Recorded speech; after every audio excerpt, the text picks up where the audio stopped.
In this recording, we're going to look at end of game strategy, specifically win probability. We're going to be looking at questions 37 and 39. A couple of baseball questions, okay? So our scenario is we're at the end of a game. It's a tie game. We're in the bottom of the ninth inning. What that means is we are in the last part of the inning. The home team is batting, and if they score, they win. So it says the leadoff batter for the home team hits a double. So double means two bases, starts here, 1, 2. There are 0 outs. Remember, there's 3 outs in a baseball game, in an inning. So what this researcher has figured out is teams in this situation have a win probability, we'll call it WP, of 0.807. How'd they figure that out? Well, they looked at, I don't know, they probably played baseball since the late 1800s. So for over 100 years, they've been playing baseball. Right now, teams have 162 games per season. There's 30 teams, so lots and lots of games they examine. And if they looked at all the games that have that situation, you would say that about 80.7% of the time, the home team wins. Okay?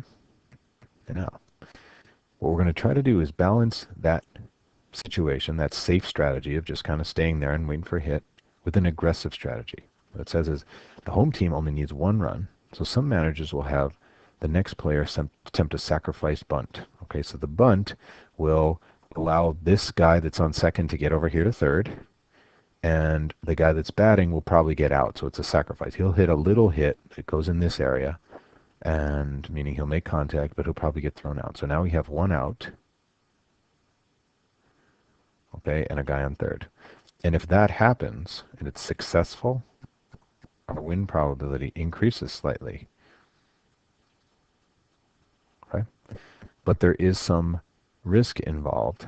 Okay, maybe it's unsuccessful and the guy gets thrown out at third. So now we don't have that runner so close to home. What we say is he's not in scoring position.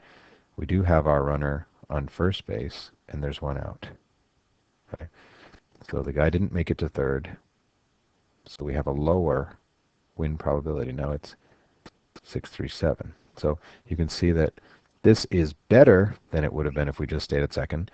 This was worse. So with the risk comes some reward, but it also has a risk there. So that's the risky strategy. So what we want to first do is look at interpreting this value of 0.807. What we'd say is something like this. Okay? Remember, it has to do with many, many times. We would say something like this. If we were to observe many situations, remember we said baseball's been played over hundreds of years, which the home team has a runner on second base, no outs in the 9th inning of a tie game, we would expect the home team to win 80.7% of the time. That's what that means. That's what our interpretation is. Now, we're going to try to set up a tree diagram to represent this situation and determine if, knowing that the current batter has a 75% probability of successfully doing that bunt, is this a good strategy? So it's kind of like evaluating a business decision here. Okay? So we're going to set up our tree diagram. It says use the possible outcomes of the sacrifice bunt is the first set of branches. Okay, so our first set of branches are here. And the possible outcomes are a successful sacrifice bunt,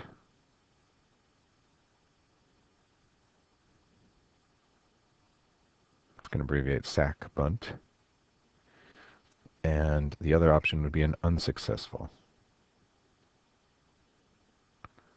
sac bunt. Right, so it's like fail or succeed or fail. All right, let's branch off of there. In either case, we're going to win or we're going to lose the game. So we have win, loss, win, loss. Now, how would I know to put that there? Well, what it says here is the possible outcomes of the game as the second set of branches. So our second set of branches is there. Now let's use that information that we had above in our little diagrams here. So first off, the batter has a 75% probability of successfully completing the bunt, so 0.75. And of course we figure out this other side, it's whatever's left, right? Subtract from 1, So 0.25 is the other option. And once we know that there's a successful sacrifice, that would be 0.830. And you have to take what's left, well, let's subtract from 1, so 0.170. Now, unsuccessful. So we don't get the successful sacrifice. So this guy's on first base. We don't have a run on third. The win probability is 0.637.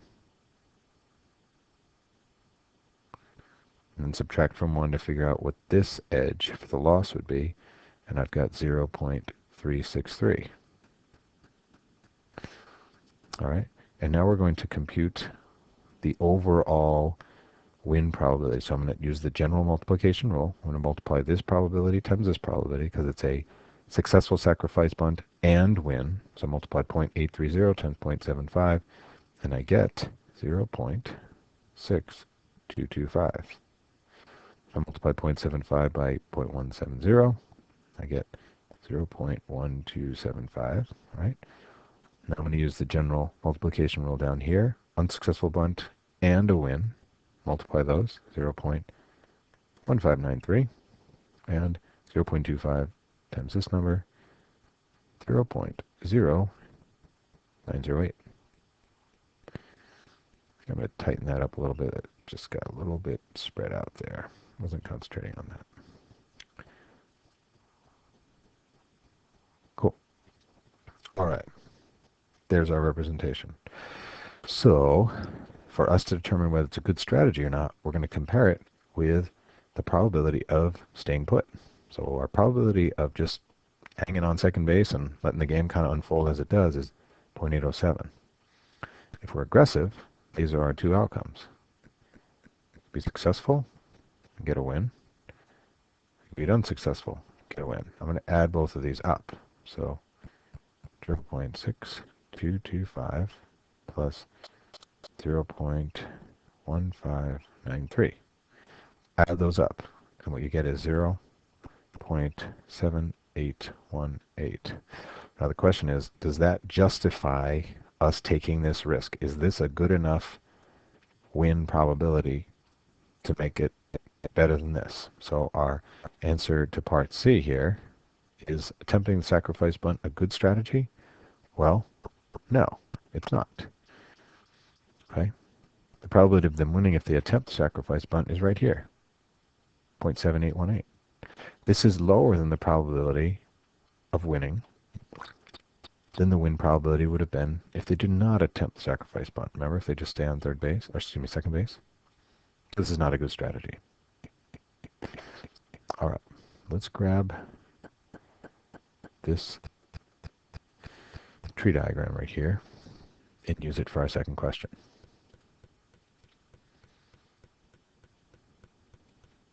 Great.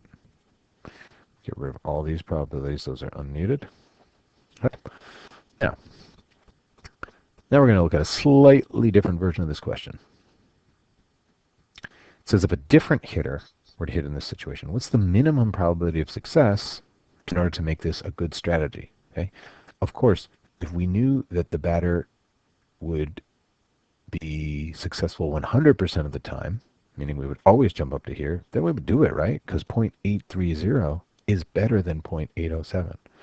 But our question is, how good does he have to be? What's the minimum probability of success he has to be for us to think that this is overall a good strategy? I'm going to get these little bits off the tree diagram because now the probability is unknown. And in math, when something is unknown, we're going to use a letter. So we use a letter here. Let's use a red letter, sure. Call it P for probability. Now keep in mind, when it was 0.75, the probability of unsuccessful was 0.25, right? We subtracted from 1. So if the probability is P, this is 1 minus P. I'm going to subtract from 1. So now figuring out the sort of the totals over here, it's P times 0.830. I'm going to write it like this, 0.830P. And this is P times 0.10, 0.170. Great. Now I'm multiplying this probability times 0.637.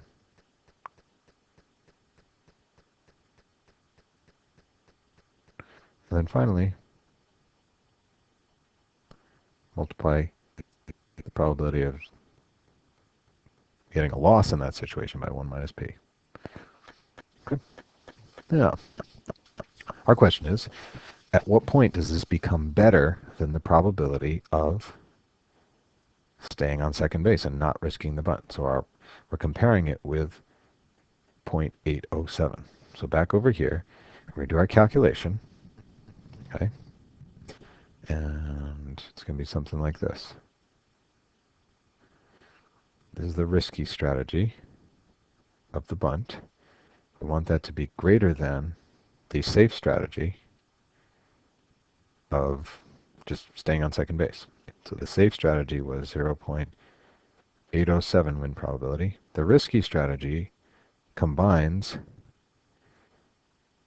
the chance of getting a win here. We also have a slightly lower, but we still have a chance of getting a win when we're unsuccessful sacrifice bunt. So I'm going to add up those both. So I've got 0.830p plus 0.637 times the quantity 1 minus p. Now I just need to do some algebra to figure out what this p is. P has to be greater than what? So let's do some math here. We're going to distribute. I've got 0.830p. This is just basic algebra solving for p as if it were like an x, and this is like an equal sign, okay? So 0.37 minus 0.637p has to be greater than the safe. The right side is just going to kind of stay as it on right now. Let's combine some like terms. I have a term here and a term here that both have p's in them. So let's combine them. And when we do so, let me just check my notes here. 0.193p plus 0.637 is greater than 0.807. So I just combined the like terms that I underlined. Now, if you remember from Algebra 1, how we solve such a thing is we get all the numbers on one side, all the constants. So you're going to subtract 637 from both sides. And on the right side, we end up with 0.17. And on the left side, we still have the 0.193p. Now we're just going to divide. Those divide to 1. Okay. When you divide that, you should get p is greater than 0.881. Okay, so what we would say is the batter needs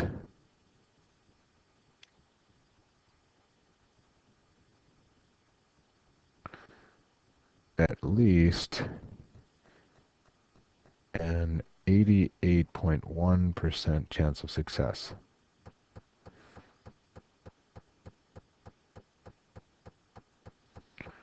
to make this a good strategy.